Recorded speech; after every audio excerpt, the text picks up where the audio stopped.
গণহত্যাকারী হিসাবে আওয়ামী লীগের বিচার নিশ্চিত ও দলটি নিষিদ্ধের দাবিতে প্রধান উপদেষ্টার বাসভবন যমুনার সামনে অবস্থান কর্মসূচি পালন করছে ছাত্র জনতা।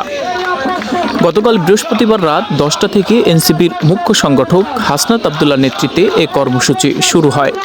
রাত 10টায় যমুনার সামনে উপস্থিত হন হাসনাত আবদুল্লাহ। এরপর থেকে আওয়ামী লীগ নিষিদ্ধের দাবিতে মিছিল নিয়ে সেখানে জড়ো হন আন্দোলনকারীরা। রাত 12:30 নাগাদ রাজধানীর বাংলা মোটর থেকে এনসিপির আহ্বায়ক নাহিদ ইসলাম, সদস্য সচিব আখতার হোসেন, মুখ্য সমন্বয়ক নাসির উদ্দিন পাটোয়ারি, জ্যেষ্ঠ যুগ্ম সমন্বয়ক আব্দুল হান্নান মাসুদ।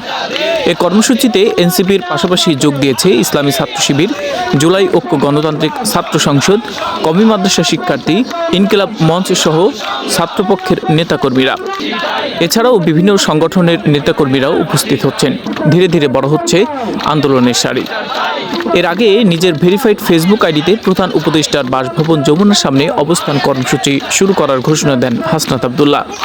তিনি বলেন, গণহত্যাকারী আওয়ামী লীগের বিচার নিশ্চিত ও রাজনৈতিক কার্যক্রম নিষিদ্ধ সুস্পষ্ট রোডম্যাপ না পাওয়া পর্যন্ত রাত 10টা থেকে প্রধান উপদেষ্টার বাসভবন যমুনার সামনে অবস্থান কর্মসূচি চলবে। ইসমাইল হোসেন, নিউজ শার্শা।